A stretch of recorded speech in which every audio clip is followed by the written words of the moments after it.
General Asim Munir एक ऐसा general है जिससे पाकिस्तान की आर्मी के कर्नल, ब्रिगेडियर सब नाराज चल रहे हैं।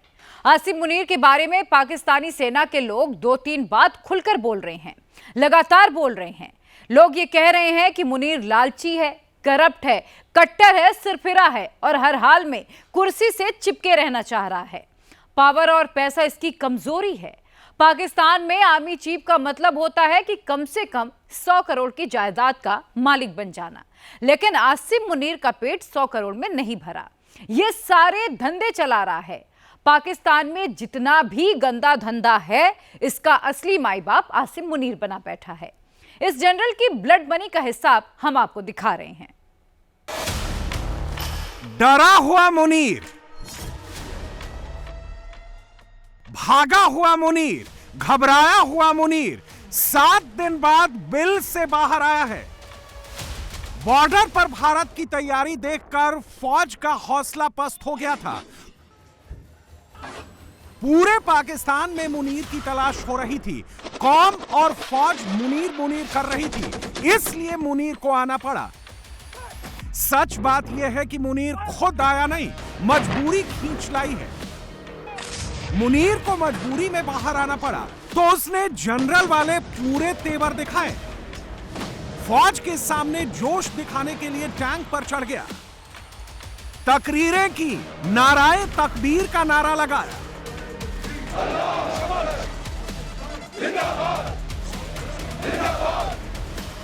टीला फील्ड फायरिंग रेंज में जनरल के सामने पाक फौज ने खूब गोले दागे, फाइटर जेट उड़ाए। मुनीर चाहे अब कुछ भी करे, पाकिस्तान की पूरी फौज जान चुकी है कि मुल्क को जंग में झोंकने वाला कोई आतंकी नहीं, असली किरदार मुनीर ही है। पाकिस्तान को मुसीबत में डालने वाला कोई और नहीं, आसिम मुनीर ही है।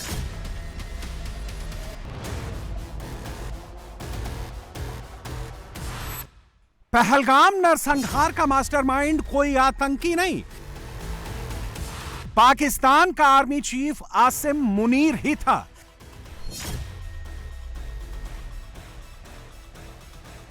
हाशिम मूसा से लेकर हाफिज सईद तक, सैफुल्लाह से लेकर आतंकी आदिल तक, सबका रिमोट आसिम मुनीर के पास ही था।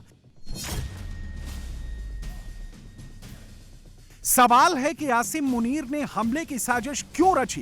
पहलगाम नरसंहार के पीछे उसका क्या मकसद छिपा था? क्या वाकई में आसिम मुनीर जियाउल हक पार्ट 2 बनना चाहता है? पाकिस्तान दुनिया की इकलौती फौज है जो किसी कॉरपोरेट हाउस की तरह बिजनेस करती है। पाकिस्तान दुनिया की इकलौती फौज है जो सरकारी जमीनों पर कब्जा करती है, लैंड माफिया की तरह काम करती है। पाकिस्तान दुनिया की इकलौती फौज है जो स्मगलिंग करती है। फौज के टॉप अफसर मिलकर स्मगलिंग का सिंडिकेट चलाते हैं। यह वीडियो पाकिस्तान में खूब वायरल हो रहा है, जिसमें पाकिस्तानी कोस्ट गार्ड खुलेआम तेल की तस्करी करते दिख रहे हैं। बलूचिस्तान से तेल स्मगल कर ले जा रहे हैं और रोकने वाला कोई नहीं है।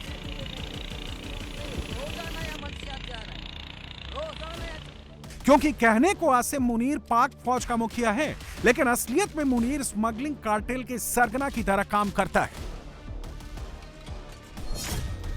कहने को आसिम मलिक आईएसआई का चीफ है, एनएसए है, लेकिन असलियत में वो भी स्मगलिंग कार्टेल में मुनीर के डिप्टी की तरह काम करता है।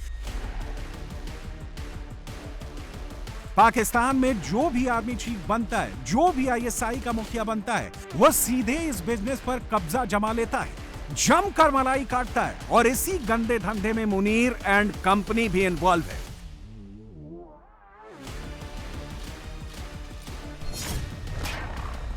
पाकिस्तान की फौज ने बिजनेस के लिए आर्मी वेलफेयर ट्रस्ट, फौजी फाउंडेशन, शाहीन फाउंडेशन, बहरिया फाउंडेशन और डिफेंस हाउसिंग अथॉरिटीज बनाए हुए हैं।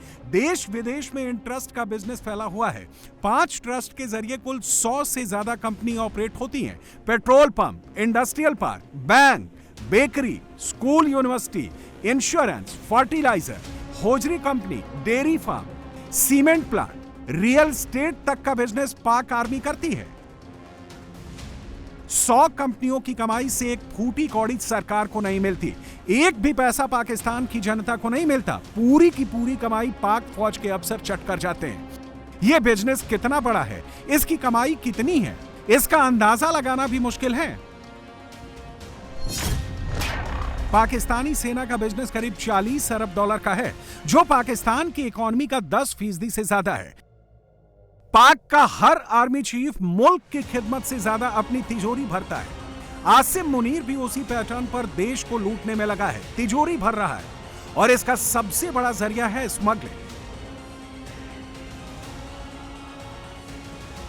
पाकिस्तान में तेल का खेल बहुत बड़ा है। पाकिस्तानी फौज के टॉप अफसर से लेकर पेट्रोलिंग में जुटे जवान तक इसमें इन्वॉल्व हैं। पाकिस्तान में ईरान से तेल की स्मगलिंग की जाती है। बलूचिस्तान के रास्ते गाड़ियों में भरकर तेल पाकिस्तान लाया जाता है। बलूचिस्तान से यह तेल ग्वादर पोर्ट ले जाया जाता है। इस कार्टेल में पाक फौज, बलूचिस्तान के कुछ लोग और ईरान पूरी तरह इन्वॉल्व हैं। ईरान से लाए गए तेल के ड्रम एक गड्ढे में खाली किए जाते हैं। यह तेल पाकिस्तानी फौज के कंटेनर में शिफ्ट किया जाता है और बेच दिया जाता है।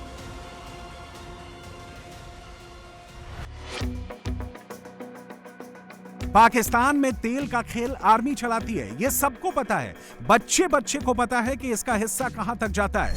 2 साल पहले पाकिस्तान के मंत्री तक मान चुके हैं कि पाक की फौज इस खेल में शामिल है। पाकिस्तान में ईरान से हर रोज 90,000 लीटर तेल लाया जाता है। सालाना इसकी खपत 2.8 बिलियन लीटर है। पाकिस्तान को इस तस्करी से $816 मिलियन से ज्यादा का नुकसान होता है। तस्करी के जरिए कमाई गई ज्यादातर रकम आर्मी चीफ और टॉप अफसरों के बीच बांटी जाती है। अफगानिस्तान से होने वाली अफीम और हेरोइन तस्करी में भी पाक की आर्मी खूब मलाई काटती है।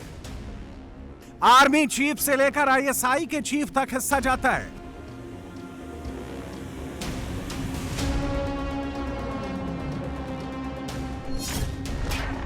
रिपोर्ट्स की माने तो अफगानिस्तान से हर साल $400 बिलियन अफीम का कारोबार दुनिया में होता है। अफगानिस्तान में जितनी अफीम पैदा होती है उसकी 40% अफीम पाकिस्तान के रास्ते तस्करी की जाती है, यानी $160 बिलियन की अफीम पाकिस्तान के रूट से स्मगल की जाती है।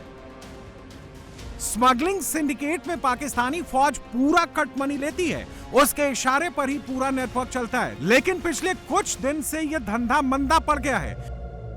बलूचिस्तान में बलोच लिबरेशन आर्मी ने पाक फौज की नींद हराम की हुई है।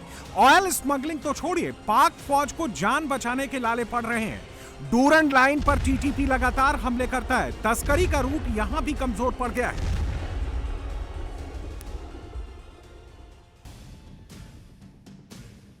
पाकिस्तान की आवाम भूख से मर रही है, लोगों के पास खाने के लिए दाने नहीं है, और पाकिस्तान के आर्मी चीफ बिजनेस और स्मगलिंग से खूब नोट छाप रहे हैं।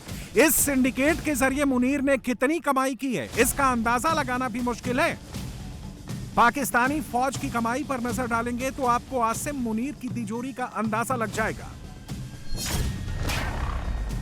पाकिस्तानी फौज के पास जो 100 कंपनियां हैं, उनकी नेट वर्थ $60 बिलियन से ज्यादा है। आर्मी पाकिस्तान की सबसे बड़ी रियल एस्टेट डेवलपर भी है। मुनीर की आर्मी के पास 8 शहरों में 2 लाख करोड़ रुपए की जमीन मौजूद है। फौज के पास पाकिस्तान में 50 से ज्यादा बड़े हाउसिंग प्रोजेक्ट्स हैं। इस्लामाबाद में बेशकीमती 16,000 एकड़, कराची में 12,000 एकड़ जमीन है।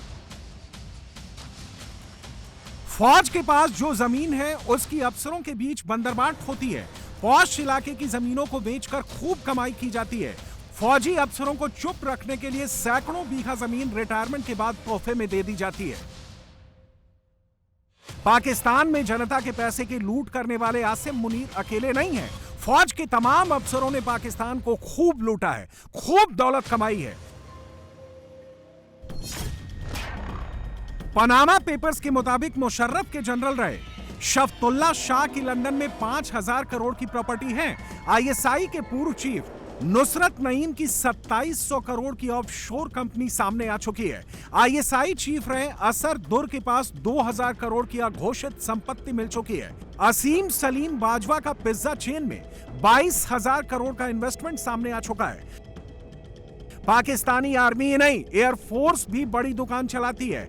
एयरफोर्स के पास शाहीन फाउंडेशन है, जिसके जरिए 15 बिजनेस ऑपरेट होते हैं। Shaheen airport services, Shaheen aero trades housing projects का बिजनेस करती है। जनता को जंग में झोंककर पाकिस्तानी फौज के टॉप अफसर नोट छापते हैं। यह किसी से छिपा नहीं है। फौज की नजर अब सबसे ज्यादा बलूचिस्तान पर है। पाकिस्तान की कुल जमीन का 44% हिस्सा बलूचिस्तान है, जबकि इस जमीन पर महज 6% ही आबादी रहती है। ईरान के स्मगलिंग रूट के लिए यह इलाका सबसे मुफीद है। यहीं से तेल स्मगलिंग का पूरा खेल ऑपरेट होता है। बलोच अपनी 1 इंच जमीन पाकिस्तानी आर्मी और सरकार को देने को तैयार नहीं है। वो पाकिस्तान के इस टेरर नेटवर्क से मुक्ति चाहते हैं। उन्होंने पाकिस्तान के खिलाफ जंग छेड़ दी है। बलोच और टीटीपी से लोगों का ध्यान हटाने के लिए आसिम मुनीर ने भारत से जंग का तराना छेड़ दिया है। लोगों को जंग में झोंककर वो अपनी कमाई करना चाहता है, लेकिन अब मुनीर और पाकिस्तान दोनों बुरी तरह से फंस चुके हैं।